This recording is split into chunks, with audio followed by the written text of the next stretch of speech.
What's up, everyone? Hopefully, y'all ready for the WrestleMania episodes, that is, of the show that I did with Dan. If you're hearing this by now, they should already be out wherever you're hearing or watching this. And we break down night one and night two in separate episodes, just so it's not one really long thing. But make sure to check those out, share the hell out of them. My dream is to see, how many eyes and ears and what kind of number of shares and retweets we can get on all of these. Would make my week and have a really good, number. I'm saying it's been a little bit, I've been gone, it's been a rough time, but it's a big weekend of wrestling for the machine. We got both nights of WrestleMania. All kicks off tomorrow at Stand and Deliver, or today, depending on when you're listening to this, or yesterday. I mean, whenever. But it all starts with NXT Stand and Deliver 2023, biggest coined show. At least it's coined, it's the biggest show in NXT history. We shall see. I still think they did, Brooklyn, the first takeover there in Brooklyn, I think, or maybe even two, was bigger. Again, time will tell. We have to wait and see. Don't hate me for saying it, but I think it's going to be killer. Them in Los Angeles, second big show since COVID, outside of the Performance Center in Florida. So really big stuff. And, we'll see. I'm not saying it's not going to be a good thing. I'm not saying I'm not looking forward to it, because there's some great matches on the card. There's some stuff that people are really invested in, the matches I know we're going to deliver. That's not a pun either. No pun intended, but I just got to wait and see, because they've had some big ones back in the day, and I want to see, this is them finally stepping out again, because they were always right there for 2.0 there in Performance there. They finally left in Charlotte, and I was there. I don't want to see what they do here. I think they're going to absolutely kill it. There's some things I'm looking forward to over some other ones, and here we are, the card, in no particular order, even though it might be in the ones I think how they're going to go from, stealing the show to not. Kind of. But going to be a really good one. Let's go over all of them. And let's also not forget, sadly, Pretty Deadly is hosting, which means we're going to get our heads hurt at some point throughout the whole entire thing. And who doesn't want a giant migraine headache? And that many, yes, boys. We shall see how much. I think they'll at least be entertaining. And again, there's a lot of people that like them. I'm not taking anything away from them. I respect their ability and the way they do the characters. They just hurt my head to no end. That's the nicest way to put it. But first off, Fallon Henley and Kiana James defend the NXT Women's Tag Team titles against Alba Fire and Isla Dawn. I'm going with Alba and Isla Dawn. Either one of them makes sense, and business-wise, it makes sense with either of them, because, everything going on between, what, Brooks, I'm guessing, I don't know. The one with the really bad haircut, the idiot, talented, but the idiot of the group, and Kiana and that whole thing, they can keep doing that without the titles, but them staying champions works. But I really want to see Isla and Alba do something, just because Alba, she came over after doing what she did over there. Vince, changed her name to Alba Fire. We did all of this, and I think her and Isla Dawn could be a very believable thing. I still can't believe Kiana and Fallon beat, those two at NXT Vengeance Day, just because, those two were a team. And to lose to them, they were just thrown together. But I don't know who's going to win it. I think it's going to be a half decent, match. It's going to be good wrestling. It's just there's so much around it. And that's what makes sense for either of them to win, because they can continue their stories, whether these two are keep building in, women's tag division, or those two state champions. However it works out, it makes sense. So there's that. Andre Chase, Duke Hudson, Tyler Bate, and Thea Hale versus Schism for Control of Chase U. I'm going, whether it makes sense business-wise, me-wise. Chase U, going to win, especially with Tyler, being there for him to keep going, even though he could take the loss. And really, I'm just going there because, that's what so many of them have done. What would they do with Thea Hale and Andre Chase if they weren't, doing that? That's all they've built them around. And the Schism having it doesn't, it adds nothing, because they're not going to add anyone else to the group. So I think it's going to be a decent match. There's going to be some good wrestling, because they all can wrestle. It's just, I just don't see the point in Schism getting control of Chase U and then not being a thing. It just doesn't make a lick of sense in my head and to not do it. So I'm going with that one. Johnny Gargano, Grayson Waller, unsanctioned match. I'm hoping Johnny wins just because we all know how I feel about Grayson. Again, I'm not taking anything away from his in-ring ability. Super talented, super charismatic, can talk. I just don't think he's to that point. He hurts my head. Would be a good ending to Johnny's story after him getting assaulted in front of his wife and young child with that happening. Be kind of nice if he got the win in this one. Then Johnny can move on. Grayson can keep doing whatever he's doing. He could lose, and it doesn't make a difference. I mean, I watched him lose a steel cage match in person. And since he's moved on to cussing out, doing all the stuff with Sean and now Johnny, like he can afford it in my eyes. I hope Johnny does, but I think Grayson's going to get it just because of the way they've been booking, Johnny. Sorry.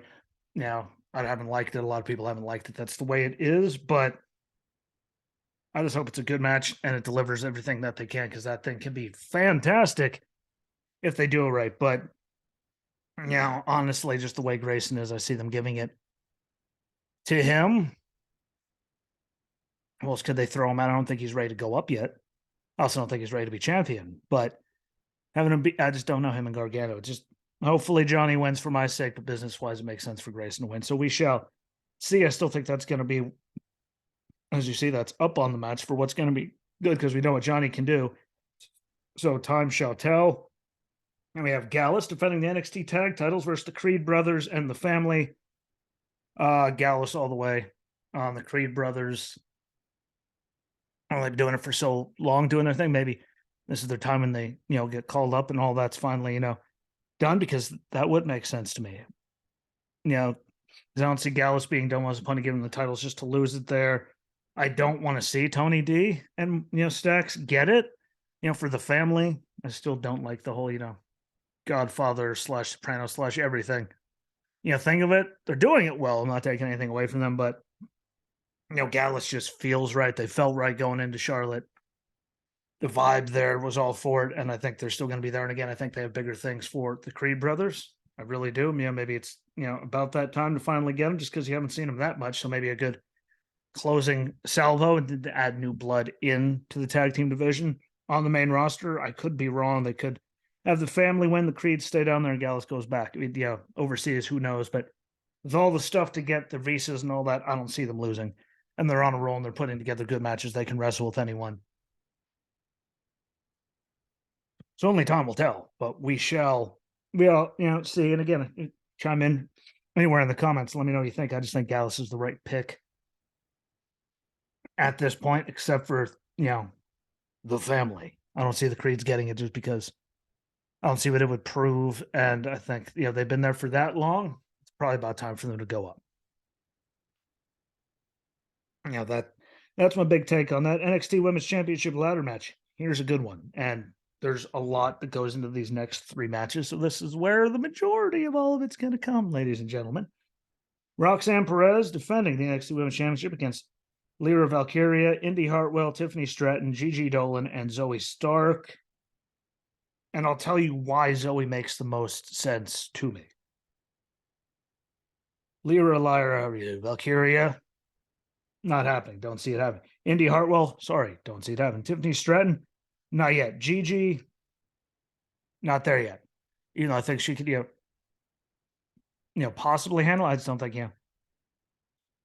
compared to Roxanne or anyone there yet. And I pick Roxanne over Zoe just because Roxanne's moment in the Royal Rumble compared to Zoe's. Zoe was in there, for a long time. Roxanne was in there for the blink of an eye and she was out. And I think that was Zoe's test to maybe just call her straight to the main roster without being women's champion.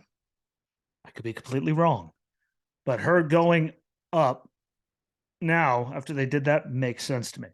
No offense to Roxanne or all that, doing this anxiety thing and all that she was doing on Tuesday, it makes no sense for her to go up there right away now. Now, battling this anxiety, you don't want to go to the main roster. All of that, it just doesn't make sense for her to go up. And again, no offense to Valkyria, not there yet. Indy, not really. Like, they're all over the place with her. Tiffany, not really. She hurts my head. Gigi, not there yet. And I really do think Zoe's going up. I don't think that she's going to be staying down there forever. Again, the way they did the anxiety thing. I always thought it was going to be Roxanne because of the same reasons. Then them doing my anxiety, can I get in the match? Overcoming that. You can't go from that to the main roster like the next night. Like, or a couple nights later. It doesn't make any sense. So I see her winning and carrying on, and then maybe Zoe either going to the main her going to the main roster again. Go back and watch the two comparatively at the Royal Rumble.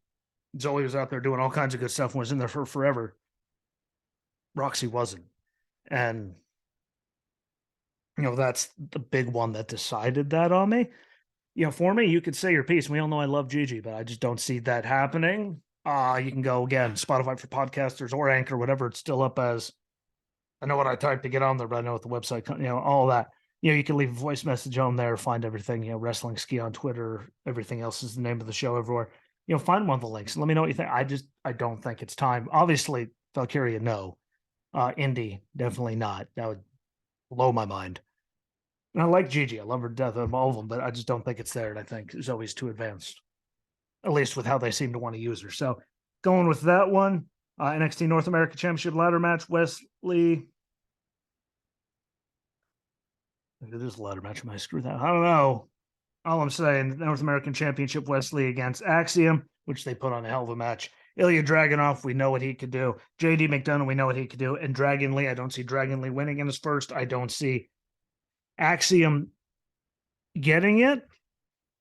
Don't get me wrong. I think everyone in this is talented. I see Wes holding on to it just because I don't think, that they're going to want to stick him up on the main roster yet. I think it's still time for him to continue on with this championship. And I don't think, no matter how over he is, no matter how many matches of the night he has, because he stole the show with Dijak and Charlotte, I don't see him, being ready for the next title, the bigger one. And I don't see what they would use with him if he isn't doing in the matches he's having right now. He deserves to stay champion. So I see him defending it. No offense to Axiom, Ilya, JD, or Dragon Lee. It just makes complete and utter sense for Wes to keep working with people, because what would you do if he wasn't champion and having, what's his name come back and put MSK together? He's doing so well with this right now. They don't need to put that back together and put them. It's just, I'm sorry. You don't need it. So I think he's going to win 1,000% of the way. If I'm wrong, I'll eat it. It'd be great for Ilya and JD, but I want to see them work with other people, or maybe they're going to go back overseas. I don't know, but got to see how it works. I just think Wesley's just too on fire, but I don't think he's ready for the next step yet. And then he would be in that weird in between if he didn't win right now, and still be trying to, get rematches, but he'd be in that weird spot, and I don't want to see him do that, and I don't think he's ready to move on. So only reason I'm picking that, and then obviously NXT Championship, Braun Breaker, Carmelo Hayes, Trick Williams, I'm sure he'll be there, but we're all going with Melo. He did his time as North American champion. He's done his time not as a North American champion, building up, to be that guy. And he's obviously, it's him. And then we'll see Braun, show up for an open challenger somewhere on Monday Night Raw or something. The Raw after Mania. It's his time to come up. It's Melo's time to be champion and hold that down. And then start all the new feuds with everyone that, because look at everyone that Braun's worked with. He's worked with everyone pretty much. So this gives us time to have, brand new feuds for all of it, which is really, what it's all about, to test more people and have new matches and all of that. And Braun, what else can he do as champion? And that's a real question. What else can he do as champion? He can't do anything else as champion. So as weird as it'll be, and I hope he doesn't get lost in the shuffle, it's his time to go up and ascend to the main roster and be done, because Melo's there and ready to hold down the fort and be that guy for NXT. He could talk. He has an idiot sidekick. He can wrestle. Like, he has everything you need to be champion, and it's his time. So that's what I think. Down the board though, I think there's some that are, slightly more, gray area, like, the women's tag title match. There's that in the Johnny and Grayson Gallus, but there's all my reasonings behind everything. And I think it's going to be a killer show. It's going to be, busy weekend for me. I got racing, wrestling, all kinds of stuff to watch. I have an iPad and, and the projector going simultaneously, but I really don't care. I'm really looking forward to it. WrestleMania weekend. I can't wait. So make sure you check, if you're done with this, go check out the WrestleMania night 1 and 2 preview shows I did with Dan Stevens. Really good stuff, and I appreciate all of it. Thank you for watching, listening. Apple Podcast, Spotify for podcasters / Anchor. Yeah, iHeartRadio, Amazon Music, it's everywhere. Share the hell out of all of them. Let's see how good of a number we can get for a change. That's what I want this WrestleMania weekend. Until we meet again, guys, I appreciate it. Bye.